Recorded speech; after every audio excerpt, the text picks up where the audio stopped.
It is 7:15 a.m. in Lebanon. Israel launching what it's calling limited and localized ground raids in southern Lebanon, targeting Hezbollah groups. This comes a few days after Israeli airstrikes killed the Iran-backed group's leader Hassan Nasrallah. Israel now shifting focus to Lebanon as it expands its campaign against Hezbollah, while its war against Hamas in Gaza is still at a standstill.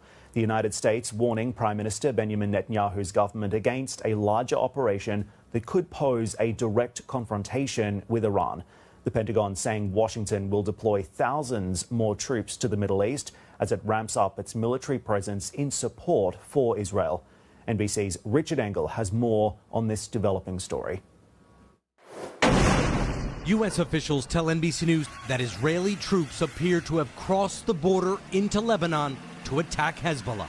Israeli officials say the goal is to deliver a knockout blow to what has long been considered the most fearsome, best-armed militia in the Middle East. Asked if he was aware. I'm more aware than you might know, and I'm comfortable with them stopping. We should have a ceasefire now. A U.S. official tells NBC News Israel informed the United States ahead of time, describing the operations as brief, days, not weeks, with a limited geographic reach. The official said Israel had planned a broader campaign, but the U.S. pushed to scale it back. American officials worry that over time, the mission could expand. Hezbollah claims to have 100,000 fighters.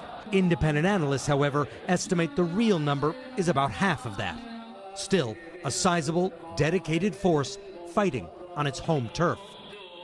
This is the dead center of Beirut. It's called Martyr Square, and it is filling up with internally displaced people. People here have come from southern Beirut. They've come from southern Lebanon, areas that are under attack by Israel, and they are sleeping outside because they don't know what's coming. They don't know if there's going to be an Israeli invasion of Lebanon, perhaps imminently, or even in the next several hours. Israel says the mission is to push Hezbollah north of the Litani River, creating a buffer zone along the Israeli border. Hezbollah says it's ready for a long guerrilla war. And just hours before Israel started its ground raids on southern Lebanon, I spoke to Israel's ambassador to the UN, who told me Israel had no desire to go down that route. Listen in. Well, we have no desire, for any ground invasion. We have experience with that. We know that we have the capability to win. We have proved it in Gaza. Before we entered Gaza, our colleagues told us, it's going to be very complicated, very dangerous, and it wasn't easy. But we proved that we have the technology and the determination to win. It will be the same with southern Lebanon, but we hope that Hezbollah learned the lesson and they will realize that they cannot defeat Israel.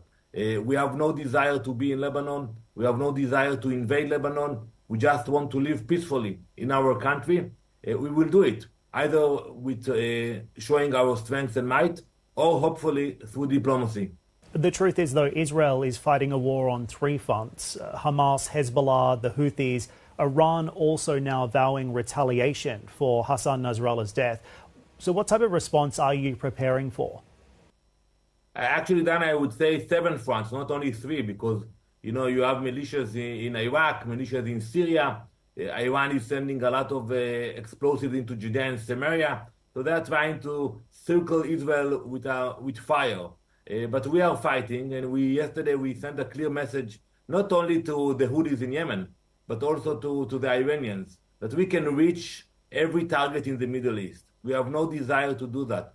But if somebody will attack Israel, we will strike back. It would be painful. So I would advise anyone who thinks about sending rockets and attacking Israel to think twice about it. A lot of concern now if we could see further escalation in the region and if Iran could be drawn in.